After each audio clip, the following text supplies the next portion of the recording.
What's going on, my fellow rock and rollers? Don't forget to hit the bell notification icon to be notified every time I put out a new video on my channel. With it being Remembrance Day this week in Canada and Veterans Day for our friends south of the border, I wanted to take a look at a rock star who not only served in the military, but used that experience to shape his outlook on life and his career. Today, let's take a look at Tool's Maynard James Keenan's time in the service. Prior to fronting the hugely successful band Tool and A Perfect Circle, frontman Maynard James Kennan spent some time in the US Army. He talked about his time in the military in greater detail in 2016 after he co-authored a book titled A Perfect Union of Contrary Things. During an interview with Rolling Stone magazine to promote the book, he revealed the rationale behind him joining the Army, claiming he needed the money. The singer wanted to use the GI Bill, which helps veterans pay for their post-secondary schooling, and he had a desire to attend art school and thought that enlisting in the military would help pay for that. The other reason he joined was because of the Bill Murray 1981 film Stripes. He was quoted as saying, "Bill Murray's character in Stripes played a part in my decision to join the Army. It just felt right to do at the time, and I excelled," he'd say. And he was correct. He did excel as a soldier. Kennan would tell Revolver magazine that he enlisted in the service in 1982 after graduating from high school. He did his basic training in Oklahoma and was initially stationed in North Kansas. He would serve as a military forward observer who directs mortar and artillery fire onto enemy positions. And according to the same Revolver piece, he also went to military preparatory school in New Jersey from 1983 to 1984 and finished out his term in Texas. The singer would tell the publication, "At basic training, I received the Distinguished Graduate Award for my battery overall. I got a big trophy and got to shake the colonel's hand, and then for advanced training, same thing," he'd say. Following him finishing his advanced training, he was offered a chance to attend West Point, which is a 4-year military school that has produced some of the best and brightest military minds. But for Kennan, something didn't seem right. He would tell Revolver, "In that moment when you're staring at this thing going, okay, is this what I want to do? Is there something else? I had an overwhelming feeling that this wasn't what I was supposed to do. I'm pretty in touch with my intuition, and in that moment, I had to listen to it and decline the appointment." And the singer would spend a total of 3 years in the service before finally leaving. Like a lot of people, including myself, and I'm sure a lot of you watching this have asked yourself this as well, how would your life be different if you made one different decision or chose a different path in life? And Maynard James Keenan was no different, saying in the same interview, "Recently I reached out to an old classmate of mine from preparatory school just prior to West Point.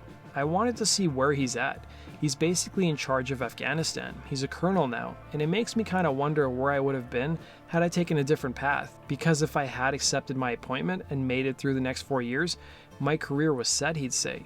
And while he may have declined a longer career in the military, his service did shape his view of life, as he would tell Rolling Stone. "I feel like from an artist's perspective, there is that warrior's perspective, and I feel like that's in each one of us. And if you can embrace it in some way and understand, even in terms of martial arts, when you step into that ring, on that mat, you have to kind of embrace that warrior side of you. You're competing against yourself more than you're actually competing against the opponent across from you."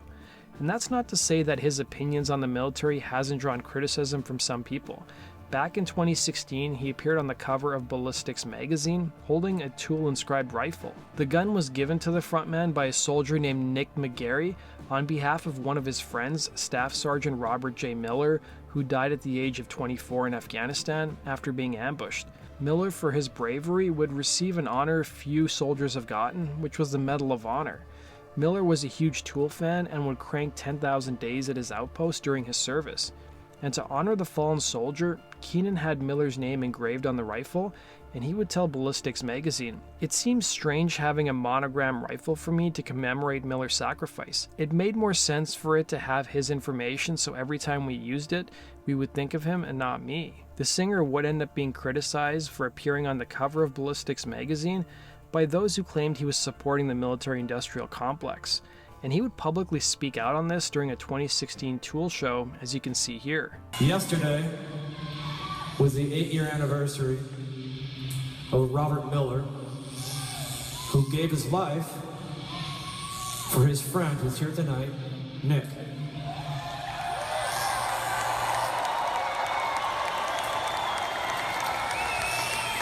Nick And Robert's favorite song was what you just heard, Vicarious. So Nick gave me a rifle with Robert's information on it and the lyrics to Vicarious. The universe is hostile and impersonal. I posted that photo and I got a lot of shit for it from a bunch of people who didn't really recognize the sacrifice that Robert had made, the gesture that I was making, thanking Nick for that rifle. I get that most people think that Tool is all about reaching for a higher consciousness, digging a little deeper for some spiritual awareness, and that maybe posting that photo had something to do with endorsing the military-industrial complex or something silly. I'm not making any claims either way. However, I do acknowledge that some people were upset. This is not an apology at fucking all.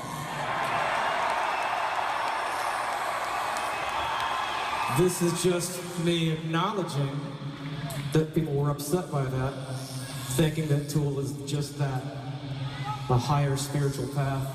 So I'd like to do a song about digging a little deeper, looking for that spirituality, But not everything is so black and white in Keenan's world, as he would be asked by Rolling Stone whether he recommends that people enlist in the military. He would be torn, revealing, yeah, that's a tough one, because when I joined the military, I was pretty convinced that all of that crap was over. I believe we kind of found some kind of groove as far as world peace.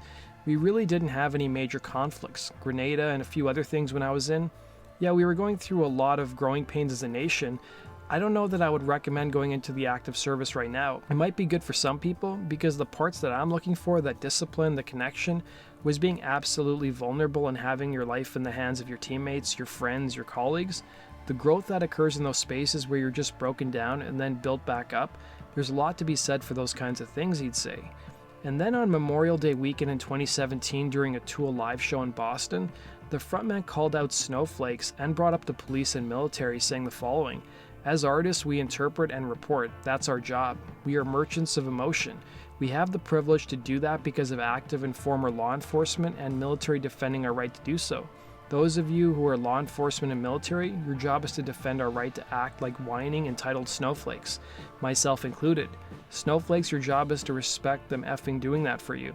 Divided we fall. Don't believe the hype dum-dums. We're all in this together," he'd say.